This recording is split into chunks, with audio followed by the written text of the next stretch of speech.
Hungry Trilobyte podcast would like to start by acknowledging these fine conventions. SoonerCon. Despite the pandemic, Central Oklahoma's longest-running pop culture convention is back. They will hold their next event in June of 2022. To support them, fans and artists have rallied together on their Kickstarter, which you can visit. The Kickstarter will run through February 2nd. Go to SoonerCon.com for more details.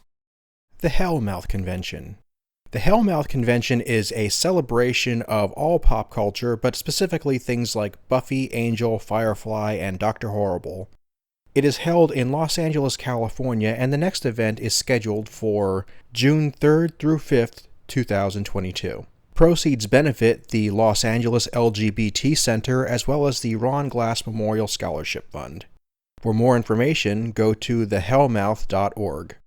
On tap today, we have CJ and Lorrisa Julianus. How are you both doing this afternoon?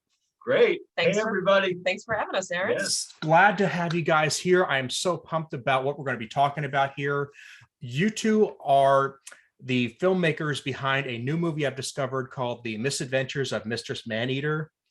It's a film that fell in my lap, and I've been wanting a film like this for a while. I've said this on the show several times. So to get into the basics, and I'll let you guys pick up in just a minute, it's a rom-com, but it's not the kind of rom-com that was popular in the 90s. It's more of the indie type movie that we're seeing now. And keep going. Okay. So I thought we froze there for a minute. And I think it's a relief because I could actually laugh, which I didn't usually do during comedies recently. Right. Yeah, that's the biggest. I'm a huge fan of romance as a genre of comedy, but I'm also extremely demanding. And the biggest issue I have with romantic comedies, which is a totally different genre, I find, than from romance or from comedy, that isn't very romantic, and they're not usually very funny. At least the current generation, I feel, of romantic comedies. Hopefully that's changing now. A lot of the stuff that you find on Lifetime or Hallmark Channel or whatever, they tend to seem to recycle a lot of the plots, and the stakes in the plots are not very high. They're not very compelling characters. You can call the plot points 15 minutes before they happen, And Lorrisa and I, being fans of movies and being producers of entertaining content in the past, we look at, we watch this stuff, we look at each other and we always say, we've seen this before. We've seen these characters before, these scenarios before. And Lorrisa said about writing a script that had different characters that you've never seen and scenarios you've never seen. And the nice thing, or the interesting thing anyway, about rom-coms is they have two tropes that you always have to hit.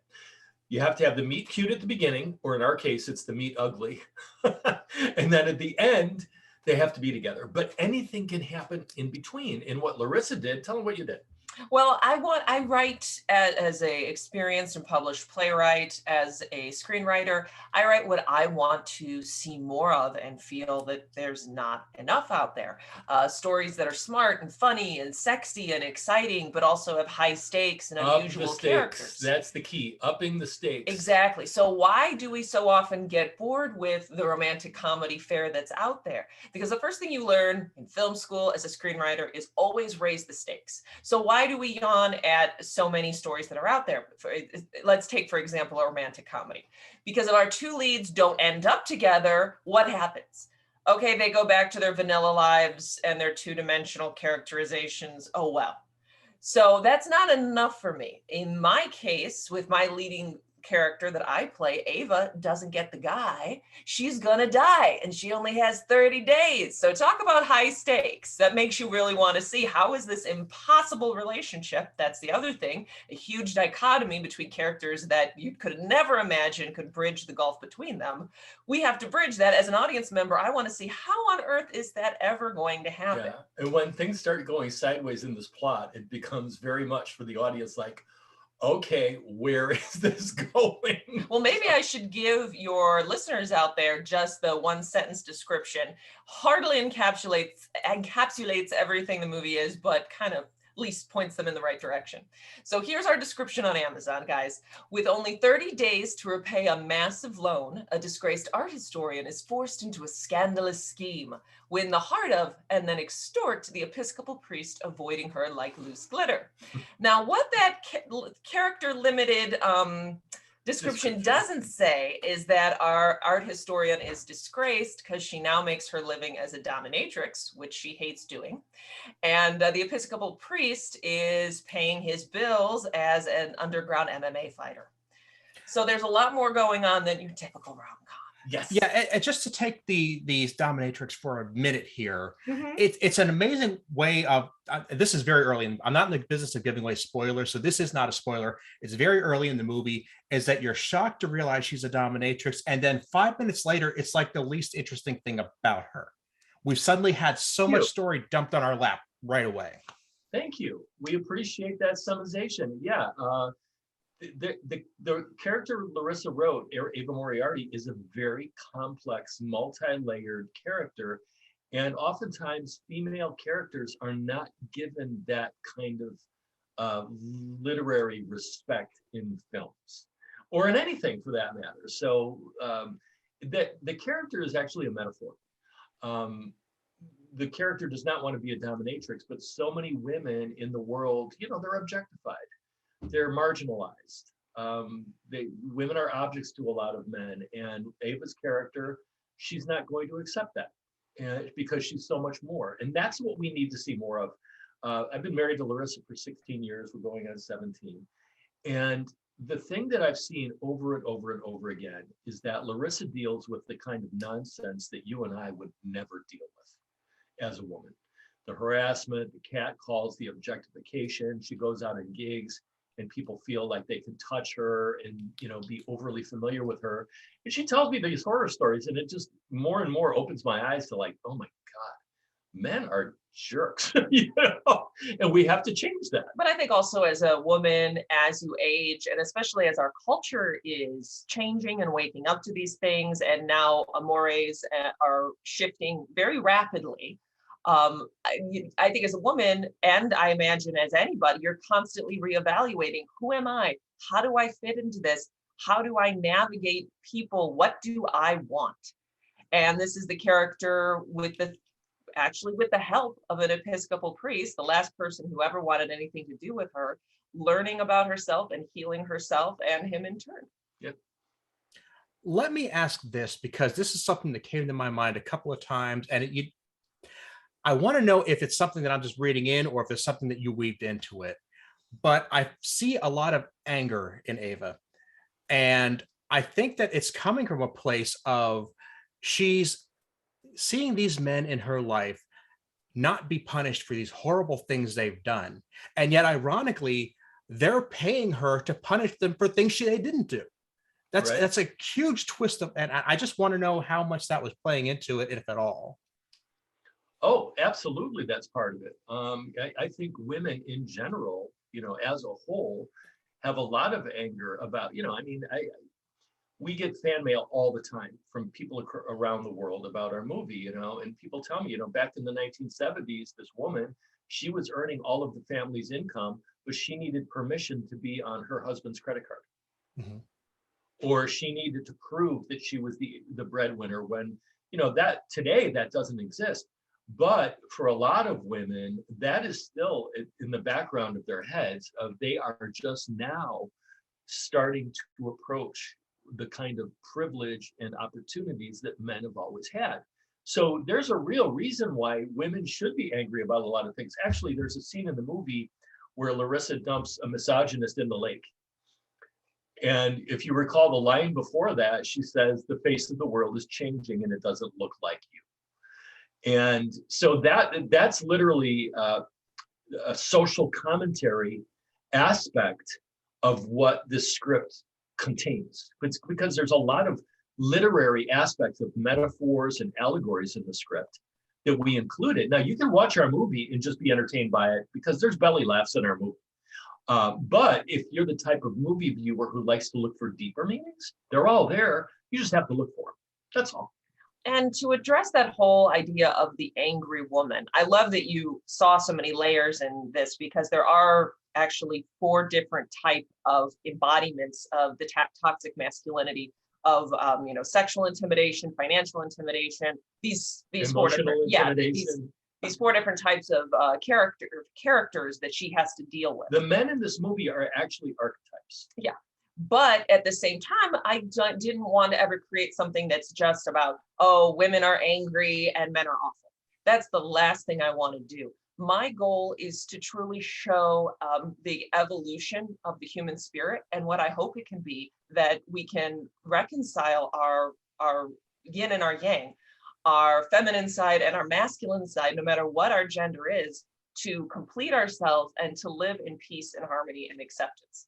And that's what I hope that I can show in this type of romance of 2 different people, both very, very strong personalities, both fearsome in their own ways, but learning tenderness and love and acceptance so they can help heal each other. Yeah, ultimately, when you find the right person, I've told this to many, many people, a lot of times, especially in the entertainment business, you're going to be kissing a lot of frogs, and it's difficult to find the people that you want to surround yourself up with. It's difficult to find the people who make you feel heard, understood, loved, accepted, all of those things. And that's what the script is about. A man and a woman having to do all kinds of different things to cope. But ultimately, when you find the person that you're supposed to be with, that's when things really start changing. And hopefully that you can be inspired to heal yourself as well. Yep.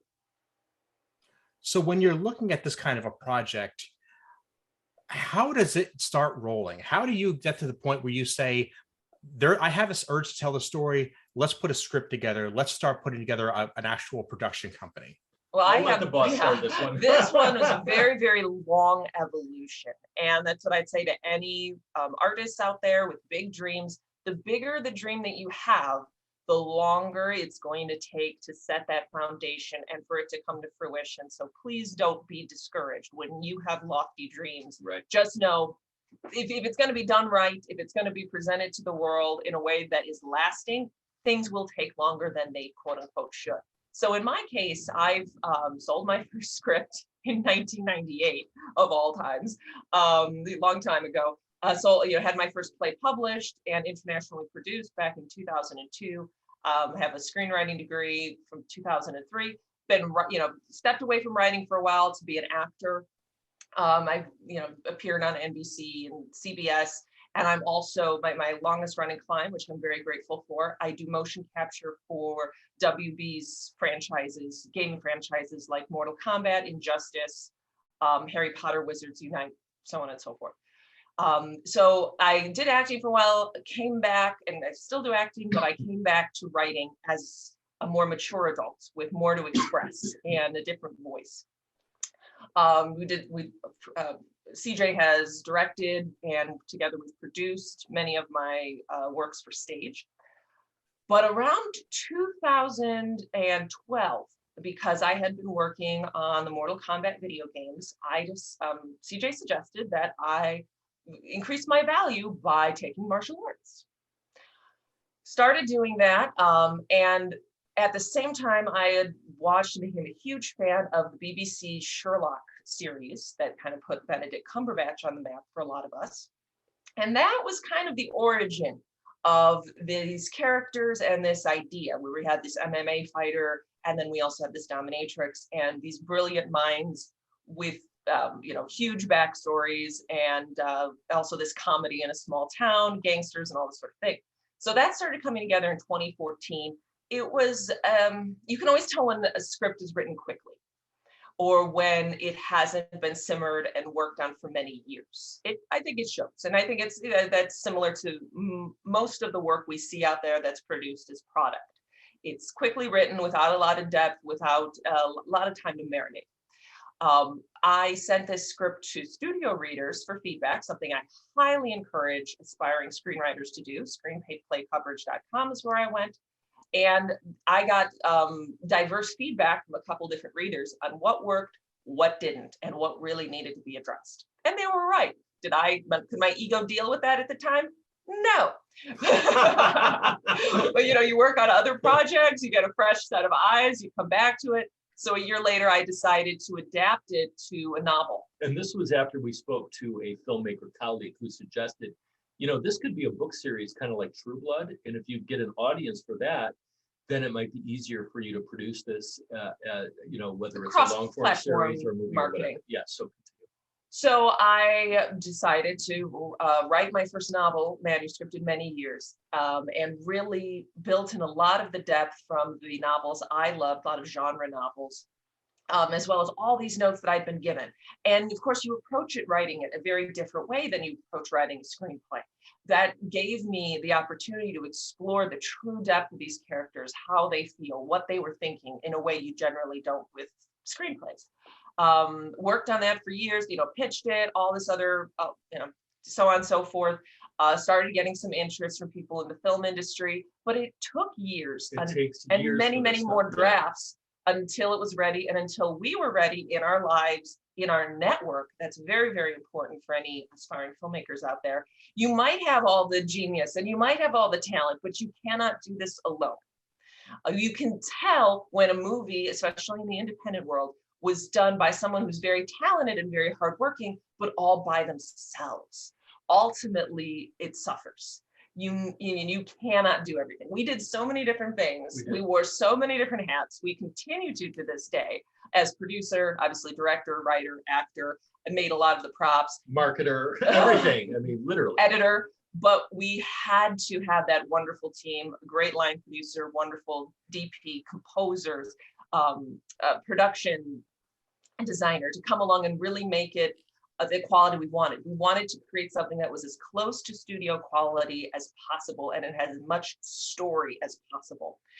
So here's what happened. Here's how it really came to fruition. So Lorrisa tells the story perfectly with her working on the script. So I often work doing various different things, and I went and I was assistant director and actor on a web series, and the director of photography is somebody that I knew peripherally. And after working together on this, I came home and on the drive home, it was about a 2.5-hour drive. I realized I could work with this guy. So Larissa's script was done, and I said, hey, I've got this script, and maybe there's something here. And he's like, yeah, I'm really busy. I'll read it in 10-minute increments. I'm not sure what I'm going to get done with. To those aspiring screenwriters out there, everybody has a script they want everybody to read, and it's usually torture. So don't take it personally when people don't want to read your scripts. So that's what he said to me. I was like, that's fine. Just read it when you can. So he called me the next day, and he said, CJ, I started reading the script, and I couldn't stop. I'll do whatever you want. So he was in. Now, at the same time, Lorrisa and I had flipped a house, and we made a fairly significant profit on it. And instead of putting it into my IRA or investments or whatever it was, I decided, you know what, I'm going to take this money and I'm going to invest in Lorrisa and I. And I'm also going to, I love my wife, obviously, very, very dearly. And I'm going to help Lorrisa break through the glass ceiling by investing in this. We know we've done this work at a very high level before on a theatrical level. I'm going to invest in us, and we're going to do this. I do not want my wife, when she's 60 years old, to look back and say, what if? Why didn't I do this? So yeah, he kind of had to talk me into it. I had to talk. So I came home and I said, honey, we're making your movie. And her reaction was? We're what? Said, we're doing it. I had seen, my biggest concern was that we did it the right way. I had seen so many filmmakers over the years and creatives. Crash and burn. Yeah, I mean, a lot of times ego would get in the way, or naivete of thinking, oh, this is going to be great. This is going to be so easy. It never got completed. Whatever it is, I was like, I do not want to fail at this. And I know it's going to be even harder than we could imagine to complete this at the level we wanted. And that's the other thing, is that this is not a modest, easy script. Most scripts you'll see, a lot of cable movies, it's 8 characters, 3 locations, relatively easy to shoot in 3 weeks, so on and so forth. As I'm sure you noticed, Aaron, part of the reason there's such high production value is because we have a cast of 40 and endless, endless locations. Yes. And there's MMA fights and we burn a church down. I don't write small. I I think I was Cecil B. DeMille in a past life. So it is a very big, very ambitious feature. And it was important to me that it got done right. So both of us. Yeah. I mean, if our name is on something, with all of our theater work, anytime there was a production that said directed and produced by CJ Julianus or written by Lorrisa Julianus or starring Lorrisa Julianus or any of those things, we always had an eye that it had to imply quality. Yeah. But that was on a micro level. When you do a movie and you put it on these streaming platforms, it's not micro anymore. It's as macro as you can get. And it's going to reflect on you for many years to come. Yeah. And once it's on film, it's forever. So, I mean, there's a lot of filmmakers who take a different approach of, oh, I just need to be able to say I directed a feature, or I just need to get something, anything on my resume. And I think that there is a time and the place for that idea of okay, I just have to start from the bottom and get the opportunity I can to get experience. But then at a certain point in your career, discernment is the better part of valor, as they say. So one of the first phone calls we made was to a couple, the Browns. They have 2-9 productions, to come alongside us. And Shannon Brown, he's been a star of many feature films, and we've been an actor in many of his movies. He was my second male lead. He played Gabe, the gay best friend. Fantastic. And Suzette Brown was our line producer. Basically my right hand through all of pre-production, which became basically a full-time job almost for the three of us for 8 months, securing locations, permits, Right. SAG paperwork, insurance, everything that we possibly needed. And that's another thing I'd say to filmmakers: give yourself plenty of time for pre-production when you're working on a budget if you want the highest quality possible, because lots of things will fall through and so many people will not care about your movie. Yeah. I mean, one of the biggest challenges we had is we had half of our financing fall out. And then it became, okay, We're going to make do. We're going to make do. And, you know, even with losing half of our financing, we still made a movie that looks pretty expensive. So, I mean, in the big scheme of things, it was not that expensive. But for us, it was very expensive because we self-financed. I deliberately didn't want to go down the laundry list of how much you guys have put into this in defining each of the roles you've had, because Lorrisa, CJ, you guys each, I mean, almost every role in the movie you both touched in some way, shape, or form, sometimes minorly, sometimes majorly. That's a story in and of itself. I'm really interested, though, in the fact that you said you did it because you didn't want to look back and say, what if? And I find that's something so many artists never ask themselves. Regret is one of the emotions that we all deal with in personal ways. And Lorrisa, luckily, her whole upbringing was about was hammering into her head. You don't want to regret making a bad decision. That was not the case for me. Men are like dogs. We learn by repetition and making mistakes. So as a young man, I was a hellraiser. I was in the military. I did all kinds of, crazy, stupid stuff, things I can't talk about. But my life has regret in it. And when you get older, it's really interesting. If you don't deal with your stuff in the moment and you sweep it under a rug or whatever it is, it may be gone for now, but guess what? It's coming back. And when it comes back, it's not going to be this little thing you swept under the rug. When it comes back, it's going to have fangs and teeth and claws, and you're going to have to deal with it. And it's a different level. So I adore Lorrisa. Lorrisa adores me. I know what it's like to be in my own head in a hotel room by myself, which isn't always the best place to be. And I never wanted her to ask herself or say to herself, I wish I had done something when I had the opportunity. So when you love somebody, when you care for somebody, when your dreams align, then it becomes even more important to start making those things happen. I've seen Lorrisa be cast in feature films only to have financing fall away and never get the opportunity. I used this allegory in a different interview earlier today. Somebody had said to us, this is kind of like a vanity piece. And I said, no, that's not what it is. and I went back to Katharine Hepburn. We all know who Katharine Hepburn is. Back in the 1930s, Katharine Hepburn could not get cast. She was box office poison. Fortunately, I've never been in those. Yeah. We're not that. But she was not getting cast in movies, and she was an actress.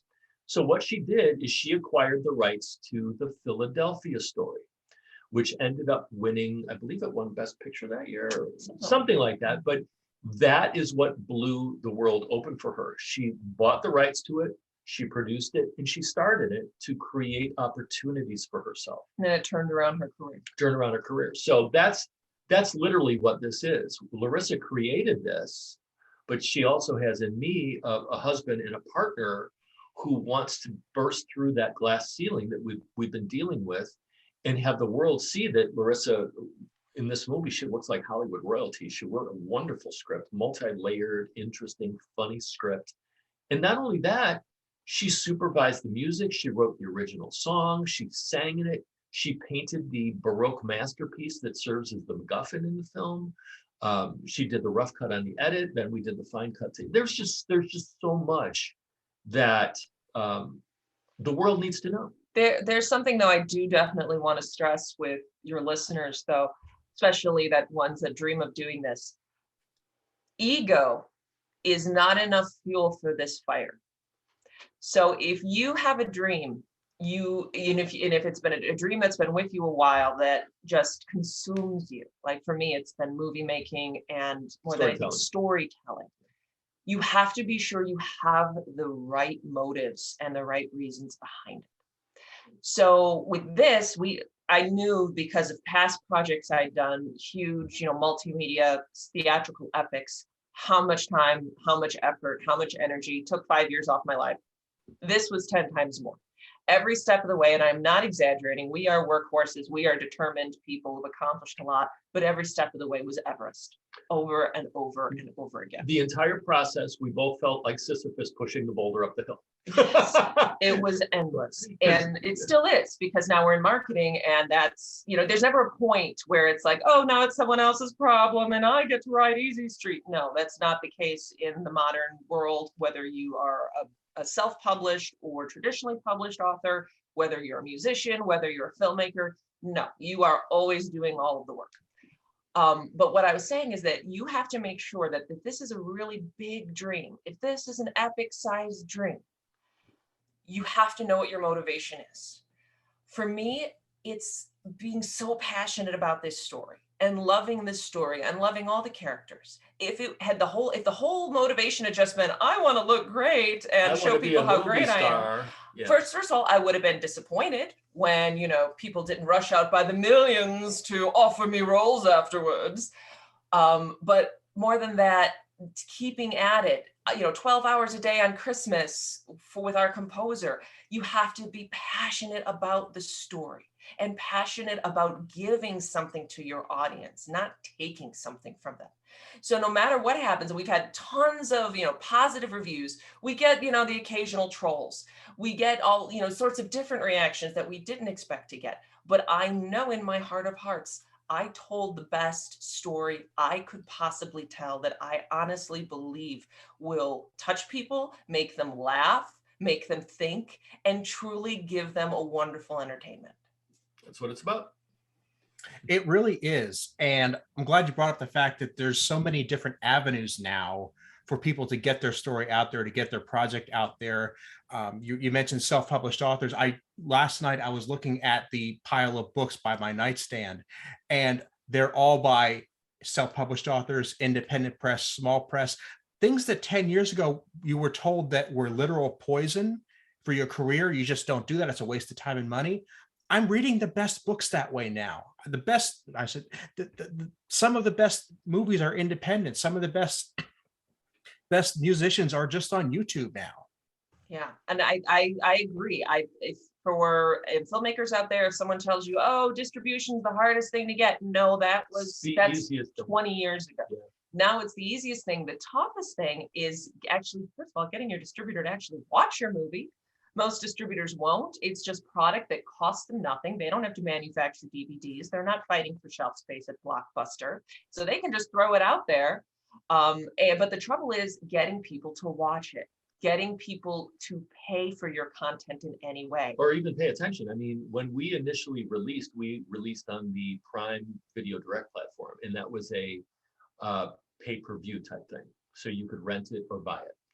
And it wasn't a lot of money. I mean, to rent it was like $4.99. To buy it was like $12.99 or something.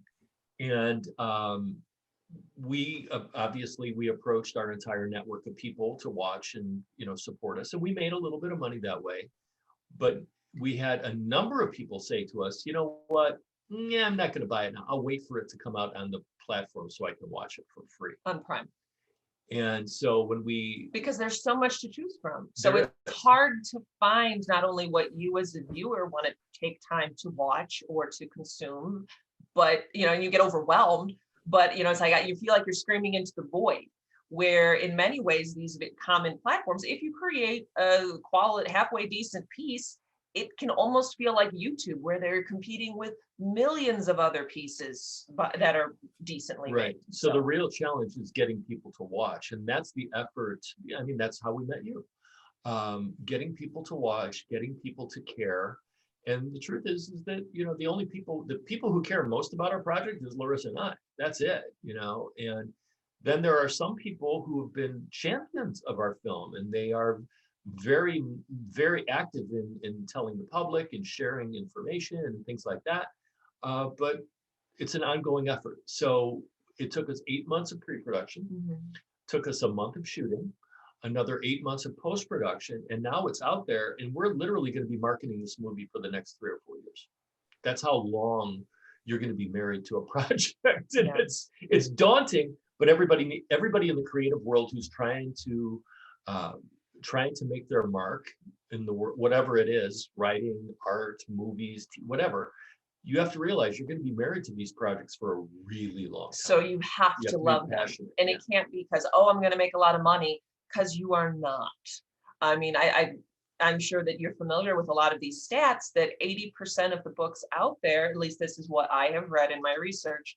80% of the books out there, even traditionally published ones, do not make their money back. They are not successful. It's that 20%, let alone self-published. So even these traditionally published authors. I think self-published, the success rate is like 5%.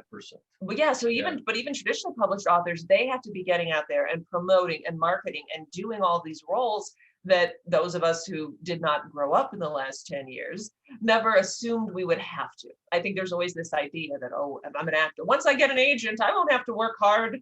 Or once I get a distributor, I can just step away and move on to the next thing. Wrong answer again. It wasn't that long ago that you were told that whether you were a filmmaker or an author, you wanted to get a professional distributor, be a studio or a publishing house, because the deal was, if you had them doing the publicity for you, all you had to do was make your art and they would take care of the business end. Exactly. It doesn't exist. And then not real anymore. It does. So even if you get jackpot lucky and you get an agent who signs you on and you get the big contract, you're still doing the work. Yeah. So do you really want to waste the time to get somebody else's approval? Or do you just want to get your product out there right now and see who likes it? Luckily for Lorrisa and I, we have a very discerning approach to everything we do. Like I said earlier, if our name's attached to something, it has to be quality. The only thing now is we're doing that on a macro level. So if you go into a project and you know that what you've created is marketable, has a value in the marketplace, is valid when it comes to getting people's attention, that gives you a lot more wind in your sails. Whereas, we've had people in the past filmmakers who they make projects just to make projects, and there's not a lot of passion there. For instance, there was a time where a bunch of people came to us and said, we want to what was the word? Reverse engineer a script. So in other words, we want to make something that will automatically have an audience, but we're going to make it for this specific audience we think is underserved, which sounds logical. But sadly, we have found that didn't pan out because they were not specifically passionate about this subject. Yeah, it was. So it's hard enough to be a success when you are passionate about it, let alone when you're trying to chase an easy buck or what's perceived as an easy audience. I've heard of critiquing a script. I've heard of analyzing a script. I've never heard of reverse engineering a script, and the very concept seems a bit off-putting to me. It does. Yeah. It did for me. I mean, I think it's that whole idea of creating product, which I mean, I think there's always a balance between creating something that's marketable and something that is truly a work of passion and artistry, right? I mean, you can't have just one without the other. So I think that is when the case when you're seeing someone that is just chasing the marketability instead of what really makes their heart sing. Yeah. So like if a production company came to us and said, hey, we've got a script that we would like you to produce and direct, that would be, for us, that would be product, that would be a payday, that would be something, I mean, we would do it to our highest level of ability, of course. But at the same time, it's not something that we came up with that we're passionate about. So there's a difference in stuff. And I think the real key is coming up with the kind of material, whether you wrote it or not, whether Lorrisa wrote it or I wrote it, whoever, coming up with the kind of passion in whatever you're doing.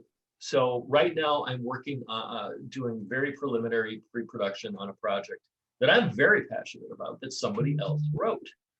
And if I am able to get the rights to that script, I will throw myself headlong into making it the very best that it can be. But that's always a challenge. Who do you work with that can inspire that passion? Who do you work with that supports your passion? How do you come up with things that allow you to sustain that passion and energy over a really long time frame? But one thing that I see is that, especially with newbie writers, is not being discerning enough with your work. So I think that is something like over the years, if you criticized my screenplays years ago, the early drafts, it would have been, oh my God, stab wound, I can't take it. But now I see that those people were right. So I now have my trusted readers over the years of getting beat up in this industry enough, of learning, of being experienced enough. I've been able to, in many ways, and also working on myself with philosophy and personal development, spirituality, I've been able to, I think, in many ways, try to take my ego out of my work to at least some degree, so that, but for the best interest of the work, so it can be the best it can be, I allow it to be criticized and critiqued by people I trust. That's the key. That's the key. You've got to have a circle that you trust implicitly, because like I'm Lorissa's muse. I let Lorrisa complete a script and she gives it to me and I'll go through it.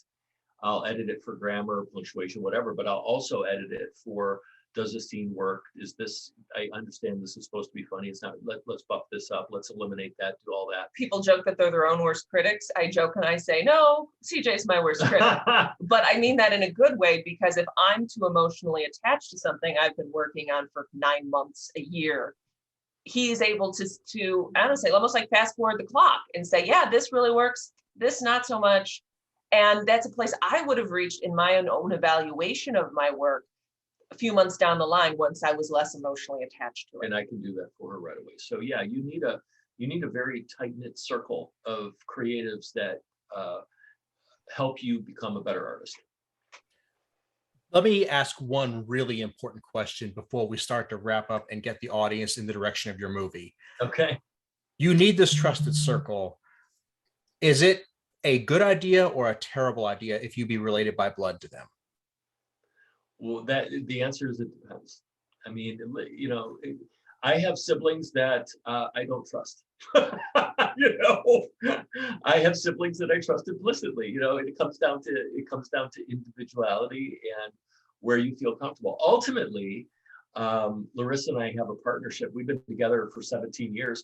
We've never had a fight. I mean, we don't argue. I mean, we disagree on things, but when it comes to the creative process, we have each other, and that's more than most people have, which is great.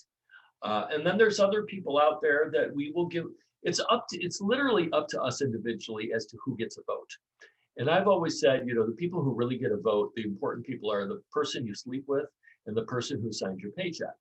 And then, of course, on top of that, the people that you choose to give that gravitas toward. And there aren't that many. I mean, if you've got a circle of 10 people that you really, really trust and consider true friends, you are a blessed human being, because most people, that doesn't exist. I think you have to look at motivations, not only your own motivation. Are you asking for constructive criticism or validation? Yeah. So do you want your ego stroked, really, really be hard with yourself? Or do you know this is not perfect and I need help to make it better? And I want it to be better no matter how much it might hurt my ego. And I want that help from people I trust. So for us, that trust is there the way it wouldn't have been many years ago, because we've been through so much over the years. I know when I hand a script to CJ and I say, okay, this is done. You have an idea of what I'm trying to accomplish with this particular piece, because I might not give him specifics, but he has an idea.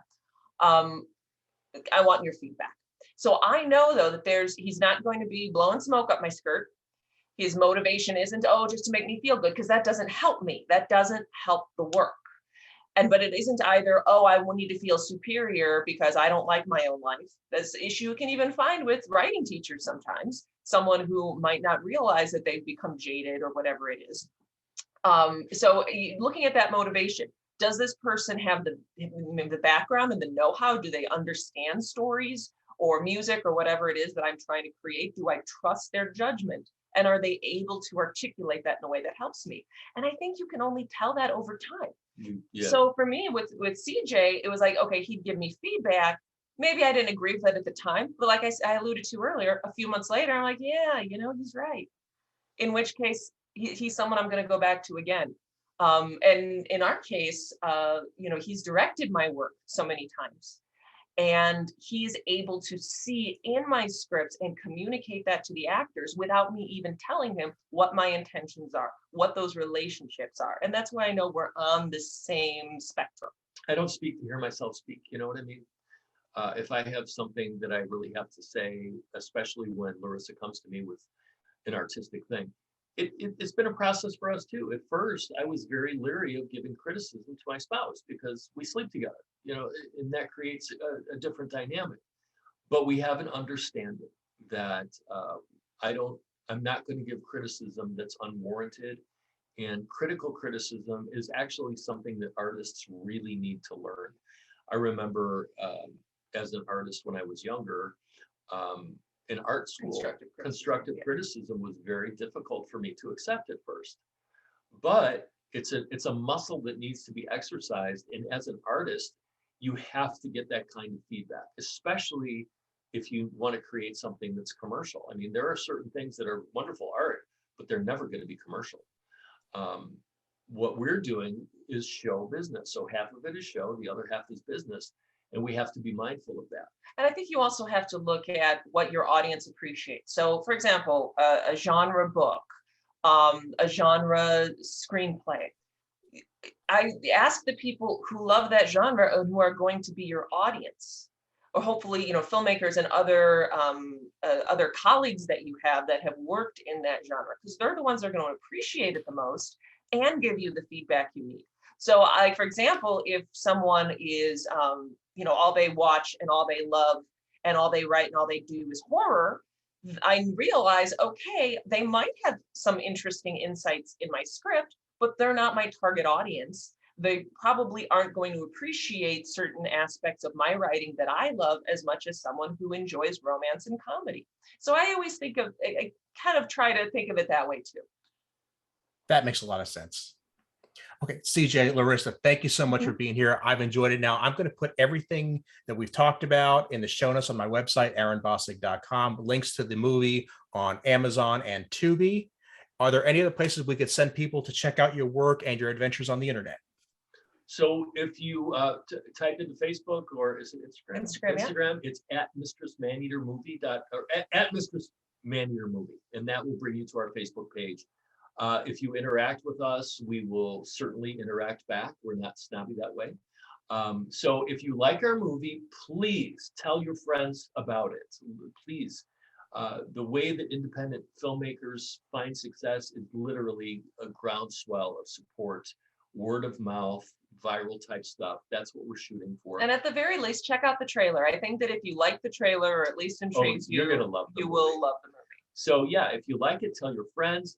Leave us a rating and review on Amazon Prime or IMDb. The more positive ratings and reviews we get, the better position they give us in the thumbnail carousel. So when you're surfing, looking for something to watch, you want to be closer to the front, obviously, than buried in the back or not even show up. So yeah, so if you could do that, tell your friends, leave us a rating and review. The Misadventures of Mistress Maneater. And if you hate it, tell all your enemies to watch it. Okay, guys. Thanks so much. It's been a Thank pleasure, you, Aaron. Thanks to all your listeners.